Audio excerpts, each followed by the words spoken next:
One of the biggest problems I've come across in cybersecurity is how hard it is to see your network and what's happening on it visually. I've got to spend hours every day reading the command line, dashboards, track stuff in spreadsheets, and ultimately stitch all of that in a whiteboard to figure out what's going on. And that's a lot of time wasted, until now. We've built the most powerful network visibility and analysis platform on the planet. And I am super excited to share with you a sneak peek demo of what our beta testers have been playing with. Check it out. So I'm going to head to the login page, which is invite only and only sign in with Google right now, because we really want to make sure the email and password sign-up workflow was fully tested and secure before releasing it. Once I log in, you'll see the panel over here on the left that shows me resource quotas my account has used for the tier I'm on, which in this case is free, along with any files I've uploaded and project listings here on the right. I can create blank projects or upload files directly for importing into a project later with these buttons. By default, each upload will create a new project for it, which I'm going to show you on this small PCAP from a demo lab. We really wanted to make this easy for people, so I'm literally just going to drag and drop it in. Right now, we're analyzing over 5,000 protocols and apps, which is more than your next-gen firewalls like Palo Alto, and over 100 times more than Zeek, which is what most people can afford to use. We can also process faster than all of these, so it's super scalable. So what we've done is reverse engineer the packet capture to show you the actual network topology layers 2 and 3. It's not like a lot of other tools that just shows a graph of connections between IP addresses. We've done combinatorial fingerprinting of all kinds of protocols and metadata in the packet capture to show you individual assets we've found. It's not completely perfect, but it gets you 80% of the way there. These colored regions are broadcast domains, usually separate subnets or VLANs, and I can group them by other attributes as well. We can also change the layout mode from organic to hierarchic, radial, whatever helps you visualize things better. If I want to change a projection to flat, we can do that as well. Down in the timeline, you'll see all these time blocks that represent actual traffic sessions for each protocol. I can zoom in to a specific time range and scroll around, which works buttery smooth. If I drag select a group of them, we can see which devices are talking to each other along with the volume of traffic for each protocol. I can click on one of these endpoints to zoom to it and focus on it. This device is red because we've identified it as a Windows XP box with tags, network interfaces, and running a really old version of Chrome and CVEs. Now, if you notice when I click on an asset, the timeline filters just those protocol sessions that came from the device. Same thing happens when I drag select multiple. Can you imagine how many logs you'd have to grab through, queries you'd have to chain together just to do that? I haven't even touched the keyboard. Down the road, you'll be able to iteratively build and manually enrich your projects with output from active scanning tools, native command line tools, Windows event logs, and make it even better over time. But this was a really small network. I'm gonna jump to a much bigger one from a data set we've already processed from the 2012 Mid-Atlantic Collegiate Cyber Defense Competition. It's pinned as a shared project for anyone to access and explore. And for those of you who don't know, MACCDC is one of those cyber competitions where multiple university teams have to defend their networks from a red team. This project's got over 200 assets, and you can see all the VLANs the teams are on. These groups are the individual blue teams, and this group is the red teamers attacking them, parts of the network infrastructure down here. Over in the search bar, I can look for host names, addresses, operating systems, and tags. For instance, here's all the Windows devices. Here's all the Linux devices. Who's running Firefox?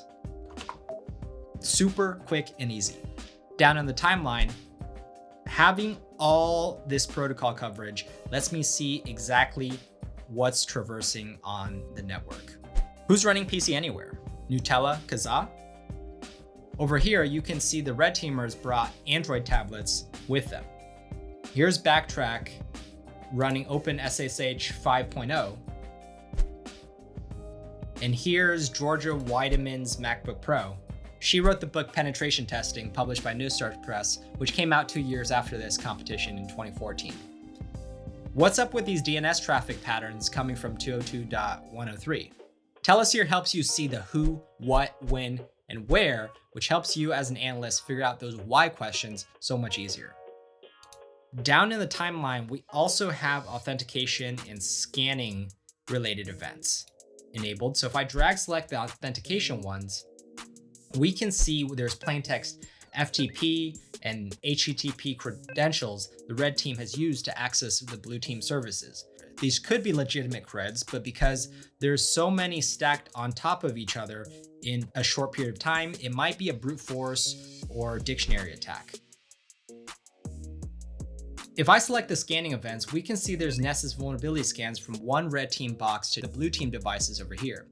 We also support a lot more events not shown right now, like domain fronting, complex tunneling, VPN providers, covert channels, and other network-based attacks. We can also see devices behind NAT. So if someone's got VMs running on a computer or there's a bunch of devices tethered to a wireless hotspot, we can show that as well. Now down the road, we're gonna support being able to select different sessions and extract the actual packets for you to download. Filter down in size by protocol, assets, time frame, etc. So you can do more analysis in Wireshark without it crashing and freezing up. I'm gonna switch over to the inventory tab for a glance of all the assets we saw in this PCAP. Oftentimes out in the wild, there's a lot of rogue devices that may not respond to active discovery methods like scanning, but will give themselves away with just a single packet on the network. So if it's in the capture, we're gonna see it. Because as the old saying goes, PCAP or it didn't happen. The interface is also fully customizable. So if I want to move the inventory tab somewhere else or down in the corner, it's totally doable. The inventory is tied into the map and will auto-filter based on tags you're searching, and the map will follow when you click on an asset, which makes it super easy to explore. By the way, there's no agents, no install, no scanning. Everything is 100% passive. This is a SaaS platform as well, so you don't even have to configure anything. Just collect some PCAP and throw it in. That means if you're the security team, you can ask the IT guys for some network data without touching their infrastructure and making everyone mad. If you're doing network ops, Teleseer will give you better visibility and cyber situational awareness than the security team. And if you're a pen tester, this will help you analyze networks silently and discover more findings faster and easier.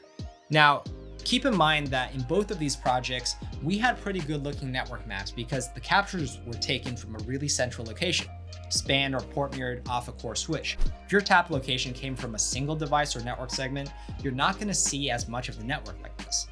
It's kind of like a security camera that's looking at busy intersections versus just looking at a single door. You want to capture from the most central part of the network, but we do support multi-tap. So if you want to collect a little bit of traffic from several vantage points on the network, we can stitch everything together all into one. So you might be wondering, how does this compare with all the other tools out there? Well, we've taken a lot of the best features from your traditional security tech stack and combined it all in one app. So you're gonna get a lot more power and functionality than any others alone, and at a fraction of the cost, especially compared to enterprise products, which also aren't very portable when you switch jobs.